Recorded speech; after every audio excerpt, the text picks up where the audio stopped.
मुझे एक गांव के स्कूल से पढ़े हुए होते हुए, एक नॉर्मल से कॉलेज से पढ़े हुए होते हुए भी मुझे 187 अंक इंटरव्यू में प्राप्त हुए, जो इस बार सिविल सर्विसेज की टॉपर रैंक फर्स्ट श्रुति शर्मा से भी 15 नंबर ज्यादा है। इसका पूरा लोगों को कुछ कुछ बताऊंगी, जिससे शायद आप लोग या आपके बच्चे जो हैं कुछ अच्छा जिंदगी में कर सकें।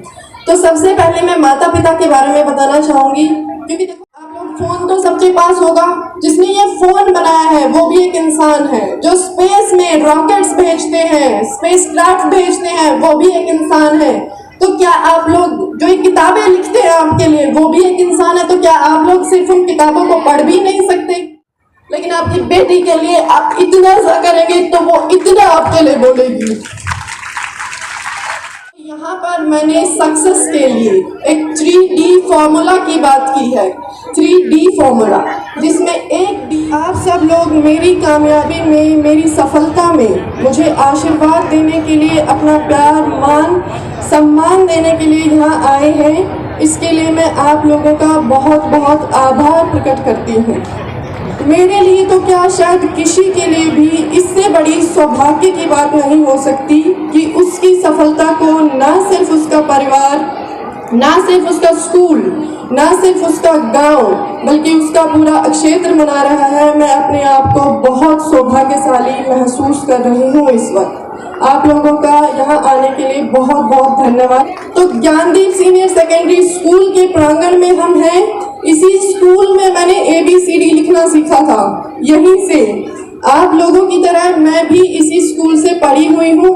इसी स्कूल से मैंने बोर्ड की परीक्षाएं पास की हैं, और इस स्कूल ने मुझे न सिर्फ मेरी बोर्ड की परीक्षाएं पास करने में मदद की, बल्कि मेरा UPSC में चयन होने में भी एक बहुत बड़ी भूमिका निभाई है। अब मैं आप लोगों को उस भूमिका के बारे में बारीकी से बताऊंगी। सबसे पहली चीज तो, जब भी हम UPSC की तैयारी करते हैं उसमें NCERTs का पढ़ना बेहद जरूरी होता है। लेकिन मुझे NCERTs पढ़ने की जरूरत महसूस नहीं हुई, क्योंकि मेरे स्कूल में तीसरी क्लास से लेके 10वीं क्लास तक NCERTs को इतना बखूबी पढ़ाया गया था कि मुझे दोबारा जरूरत महसूस नहीं हुई कि मुझे NCERTs पढ़नी चाहिए। तालियां बजाओ अच्छे से, आप लोगों का स्कूल है। दूसरी चीज जो इस स्कूल ने मुझे दी, जिससे मुझे मेरे UPSC में चयन में बहुत फायदा मिला, वो है मेरा साक्षात्कार, मेरा इंटरव्यू। मुझे एक गांव के स्कूल से पढ़े हुए होते हुए, एक नॉर्मल से कॉलेज से पढ़े हुए होते हुए भी मुझे 187 अंक इंटरव्यू में प्राप्त हुए, जो इस बार सिविल सर्विसेज 2021 की टॉपर रैंक फर्स्ट श्रुति शर्मा से भी 15 नंबर ज्यादा है। इसका पूरा श्रेय मैं अपने स्कूल को देती हूँ, क्योंकि यहाँ पर बच्चे का जो विकास होता है वो संपूर्ण होता है। अभी लोग मुझसे पूछते हैं कि आप अपनी कामयाबी का श्रेय किसे देना चाहेंगे, तो मैं आप लोगों को अपने श्रेय के बारे में एक छोटी सी कहानी के माध्यम से बताऊंगी। देखिए, अगर हम एक पेड़ लगाने जाएं और हमारा पेड़ बहुत ही अच्छी क्वालिटी का है, बेहतरीन है, बिल्कुल उसमें कोई बीमारी, कोई कीड़ा, कुछ नहीं है, लेकिन हम उसको एक खराब मिट्टी में लगा दें, वहां पे पानी उसको टाइम से ना दें, तो क्या वो पेड़ कभी आपको फल दे पाएगा? नहीं दे पाएगा, बिल्कुल नहीं दे पाएगा। इसके दूसरा तरफ अगर हम देखें कि हमारा पेड़ तो पूरी तरह से खराब है, उसमें बीमारियां हैं, हजारों अवगुण हैं, लेकिन उसको मिट्टी बहुत अच्छी मिली है, उसको पानी रेगुलर मिल रहा है, उस जगह की जलवायु बहुत अच्छी है, तो क्या वो पेड़ तब फल दे पाएगा? तो वो तब भी फल नहीं दे पाएगा। पेड़ को एक फलदार वृक्ष बनाने के लिए पेड़ का भी अच्छा होना जरूरी होता है, और उसकी मिट्टी का भी होना अच्छा जरूरी होता है। तो वातावरण और पेड़ दोनों ही जरूरी होते हैं। यहाँ मैं पेड़ को संबोधित कर रही हूँ किसी भी बच्चे से जो कामयाब होता है, क्योंकि अगर बच्चे की ही नीयत खराब है, नहीं पढ़ना चाहते हैं, उनमें ही कोई कमी है, तो आप उसको कितनी भी अच्छी मिट्टी में लगा लीजिए, वो फल नहीं देगा। आप माँ बाप उसको कहीं पर भी भेज लीजिए, वो कुछ नहीं कर पाएगा। और अगर बच्चा बहुत अच्छा है लेकिन उसके माँ बाप उसको उतनी अच्छी शिक्षा नहीं मिलती है, तब भी वो कुछ नहीं कर पाएगा। तो मैं अपनी कामयाबी का श्रेय सबसे पहले मेरे परिवार, मेरे माता पिता, मेरे दादा दादी को देना चाहूँगी। उसके बाद मेरे अध्यापकों को देना चाहूँगी जिन्होंने मुझे एक मार्ग दिया चलने के लिए। और तीसरा श्रेय मैं अपने आप को देना चाहूँगी जिसने मेहनत की, अपने टीचर्स के बताए हुए रास्ते पर, अपने माता पिता के बताए हुए रास्ते पर मैं चली। तो अभी मैं आप लोगों को अपने बारे में और कुछ नहीं बताऊंगी। मैं इसमें जो मैंने 3 हिस्से बताए हैं उन लोगों को कुछ कुछ बताऊंगी जिससे शायद आप लोग या आपके बच्चे जो हैं कुछ अच्छा जिंदगी में कर सकें।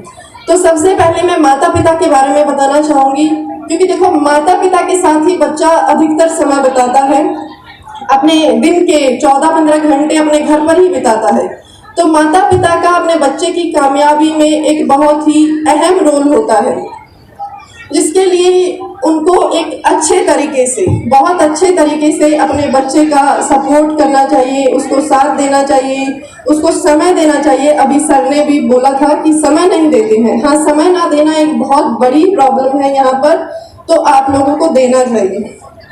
मैं अभी माता पिता की 2 कमियां बता रही हूँ यहाँ पे, जो हमारे समाज के माता पिता में है और जो मैं चाहती हूँ कि आप लोग दूर करें। सबसे पहली कमी तो ये है कि समाज में बहुत भेदभाव होता है, लड़कियों के साथ खासकर बहुत भेदभाव होता है। आप अपने बेटे को जरूरत से अधिक देते हैं और आप अपनी बेटी को जरूरत से कम देते हैं। इसका क्या नतीजा होता है कि आपका बेटा बिगड़ जाता है, क्योंकि जरूरत से ज्यादा कोई चीज होगी तो वो खराब ही करेगी ना। और आपकी बेटी जो शायद कुछ कर सकती थी वो पीछे छूट जाती है, वो पिछड़ जाती है, क्योंकि आप लोगों ने कभी भी उसको जरूरत का, जितने उसको जरूरत थी उतना आप लोगों ने उसको नहीं दिया। सब लोग जो यहाँ पर उपस्थित हैं शायद किसी न किसी जगह पर अपनी बेटियों के साथ कोई ना कोई भेदभाव जरूर करते होंगे। तो क्या आप लोगों में से कोई एक इंसान आके उस बात का जवाब देना चाहता है क्यों करते हो ऐसा? कोई चाहेगा कोई देना?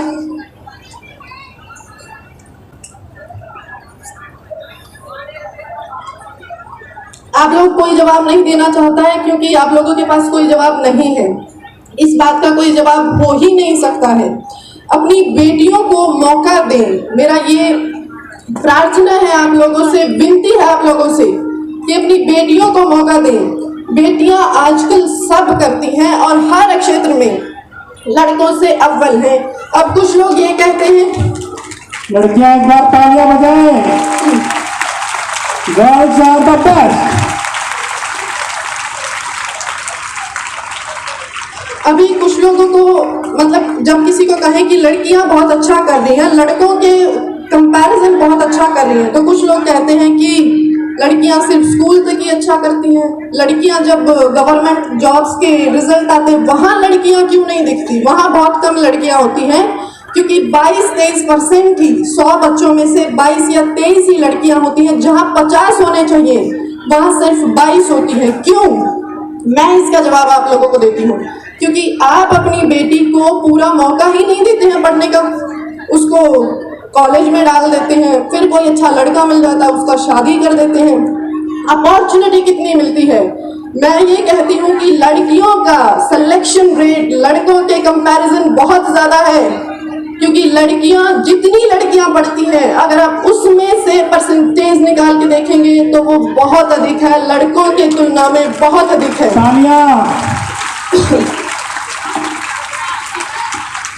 अभी अगर मैं आपको अपने बारे में बताऊं, मैंने MSc करके, नेट क्वालिफाई करके ये डिसाइड किया कि मुझे अब सिविल सर्विसेज करनी है। तो मेरे पापा भी मुझे बोल सकते थे कि बहुत हो चुका है, अपना शादी करो, क्यों टाइम वेस्ट कर रही हो, लेकिन मेरे पापा ने मुझे सपोर्ट किया, मेरा साथ दिया। हालांकि मेरे पापा की हेल्थ इतनी अच्छी नहीं थी, वो बीमार रहते थे, पर फिर भी उन्होंने कभी मेरे ऊपर कोई प्रश्न नहीं डाला कि तुम शादी करो, तुम क्यों पढ़ाई कर रही हो।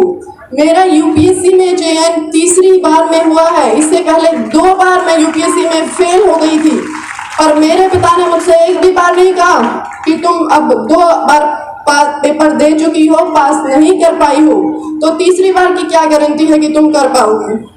उन्होंने मुझे पूरा मौका दिया कि यूपीएससी में एक बच्चा 6 बार पेपर दे सकता है, कि हम 6 बार तक ट्राई करेंगे, अगर तब भी नहीं होता है तब भी मैं तुम्हारे साथ हूँ। तो मेरा माता पिता से ये क्लैपिंग फॉर मिस्टर रामरूप पहल। मेरा सभी बच्चों के माता पिता से ये अनुरोध है, ये विनती है, मैं हाथ जोड़कर विनती करती हूँ कि आप अपने बेटों को भलो मत पढ़ाओ, उनको मत पढ़ाओ, उनको कुछ मत कराओ, लेकिन अपनी बेटी को जरूर पढ़ाना। उनकी पढ़ाई बहुत जरूरी है, ना सिर्फ एक परिवार के लिए बल्कि 2 परिवारों के लिए बहुत ही ज्यादा जरूरी है, बेहद जरूरी है। और मैं एक बात की और आप लोगों को गारंटी दे सकती हूँ, आप अपने बेटे के लिए कुछ भी कर लेना, उसको पैसे दे देना, उसको घर दे देना, उसको कुछ भी दे देना, आखिरी दिन वो आपसे यही पूछेगा कि आपने मेरे लिए क्या किया है। लेकिन आपकी बेटी के लिए आप इतना सा करेंगे तो वो इतना आपके लिए बोलेगी।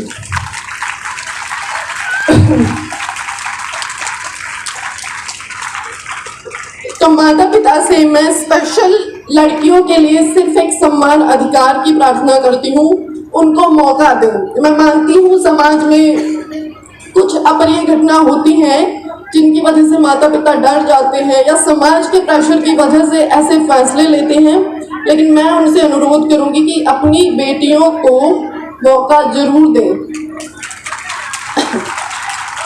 अभी मेरा जो वातावरण का कंसेप्ट मैंने बताया, उसमें जो दूसरी अहम चीज है वो है अध्यापक। तो अध्यापकों से मेरा एक अनुरोध है, सबसे पहली चीज मैं उनसे कहूंगी कि लगन होनी चाहिए आप लोगों को।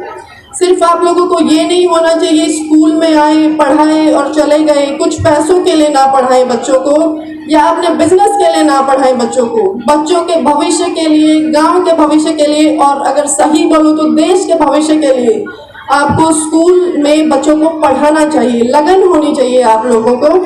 हम लोग एग्जाम ओरिएंटेड पढ़ाई कराते हैं, परीक्षा के लिए पढ़ाई कराते हैं कि बच्चों को एक परिभाषा याद करा दो, ये पेपर में लिखना है। लेकिन मेरा ये कहना है कि प्रैक्टिकल लर्निंग कराइए। और प्रैक्टिकल लर्निंग का मतलब क्या होता है कि देखो, किताबों में जो भी चीजें हैं वो हमारी असल जिंदगी से जुड़ी हुई हैं, कहीं ना कहीं वो हमारी असल जिंदगी में कभी ना कभी हमारे काम आती हैं। तो मेरा अध्यापकों से अनुरोध है कि आप लोग थोड़ा सा घर पर बैठकर काम करें और इस बात को पूरा फिगर आउट करें कि आप जो पढ़ा रहे हैं वो बच्चों की जिंदगी में कब और कहाँ काम आ सकता है, उस चीज को देखो।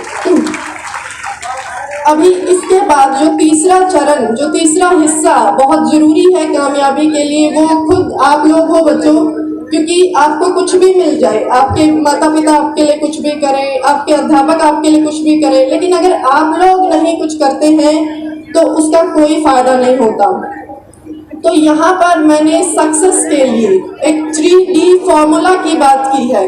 3D फॉर्मूला, जिसमें एक D, 1D stands for destination, second D stands for determination and third D stand for discipline. तो अभी डेस्टिनेशन से मेरा क्या मतलब है? डेस्टिनेशन से मेरा मतलब है कि मंजिल तय करो, अपनी मंजिल तय करो कि आपको जाना कहाँ है। सपोज करो कि आप लोग किसी बस स्टैंड पर खड़े हैं, लेकिन आपको ये नहीं पता कि आपको कौन सी बस लेनी है, तो आप कहाँ जाएंगे? आप कहीं नहीं जाएंगे, आप उस बस स्टैंड पर ही खड़े रहेंगे। और यही कारण है आज देश में जो इतनी बेरोजगारी है, क्योंकि लोग सिर्फ और सिर्फ एक लक्ष्य बनाते हैं, सरकारी नौकरी चाहिए। सरकारी नौकरी में क्या चाहिए, मंजिल क्या चाहिए, वो डिसाइड करो, क्योंकि जब तक वो डिसाइड नहीं करेंगे कुछ नहीं होगा, कुछ नहीं मिलेगा आपको।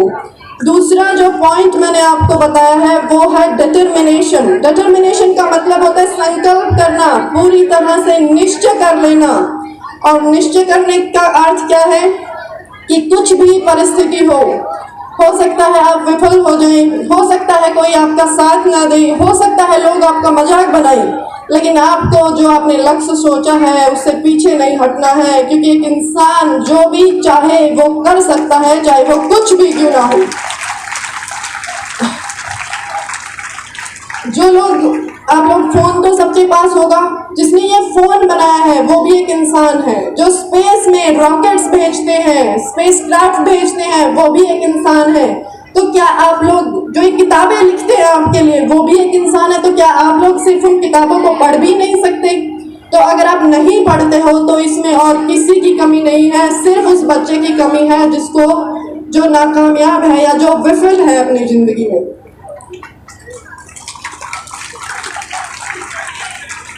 मेरी अगर मैं बात बताऊं तो जब मैंने यूपीएससी की तैयारी शुरू की थी तो अभी घर वाले सब लोग दोस्त पूछते हैं कि क्या कर रही हो आजकल, तो मैं बताती थी सिविल सर्विसेज की तैयारी कर रही हूँ। तो लोग हंसते थे मुझ पर, सच में हंसते थे कि अच्छा तुम मतलब सोच भी कैसे सकती हो कि तुम ये कर लोगी, तुम्हें पता है बच्चे कितना पढ़ते हैं। लेकिन मैंने कभी अपना निश्चय को बिल्कुल अपना संकल्प रखा कि मुझे करना है तो करना है, कुछ भी हो जाए। और आज आप लोगों के सामने ये रिजल्ट है, इसमें कोई झूठ नहीं है। तो मेरा खुद का आजमाया हुआ फॉर्मूला है ये 3D फॉर्मूला, जिसको अगर आप अपनाएंगे तो आपकी सफलता निश्चित है।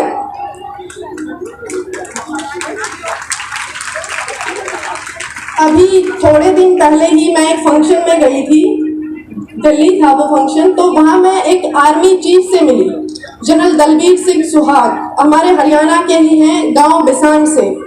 तो वो अपनी स्पीच में बोल रहे थे कि मैं अपने गांव का पहला अफसर हूँ।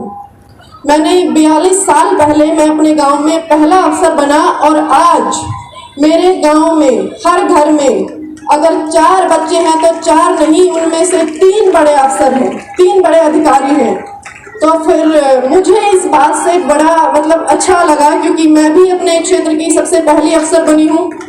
तो मैंने सर से, मैं आप लोगों की तरह ऐसे बैठी थी, तो मैंने अपना हाथ उठाया और मैंने पूछा कि सर इसमें मतलब आप पहले बने, उसके बाद आप ये बात बता रहे हो, आपका क्या योगदान रहा है। तो सर ने बोला कि बेटा मैंने अपने गांव के विकास पर बहुत ध्यान दिया। तो अभी क्योंकि इतना समय नहीं था कि मैं उनसे पर्सनली बात करूं बैठ के, तो मैंने बहुत सोचा कि विकास मतलब कैसे मैं अपने गांव के लिए क्या कर सकती हूँ, मैं अपने गांव के लिए, क्योंकि इस गांव ने मुझे इतना कुछ दिया है तो मैं बदले में क्या दे सकती हूँ। तो विकास के नाम पे क्या मैं यहाँ की सड़कें बनवा दूँ या मैं यहाँ पर सिफारिशें लगवा के कुछ और काम करवा दूँ। तो फिर मेरे दिमाग ने, जितना मेरे अंदर ज्ञान है, उसने एक ही बात दी मुझे कि किसी भी जगह का विकास अगर करना है तो शिक्षा ही एकमात्र ऐसा रास्ता है जिससे आप किसी गांव का ही नहीं बल्कि पूरे देश का विकास कर सकते हो। तो मैंने यही फैसला लिया है कि मैं हमेशा पूरी जिंदगी जब तक भी मैं जिंदा हूँ, मैं अपने गांव की शिक्षा के साथ जरूर जुड़ी हुई हूँ, बिल्कुल 100%।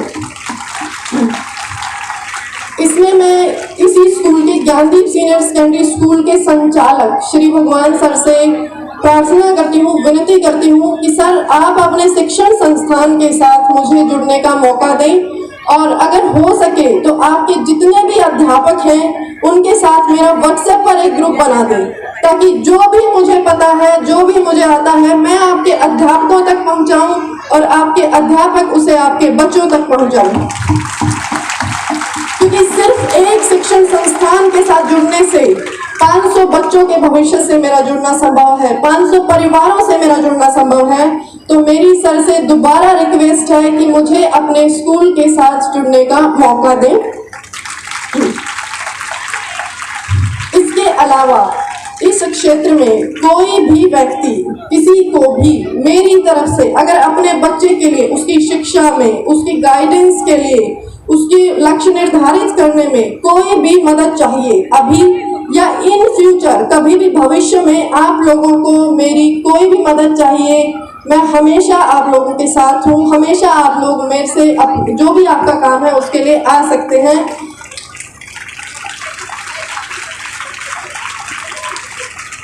लेकिन सिर्फ सही काम के लिए आना, गलत काम के लिए मत आना।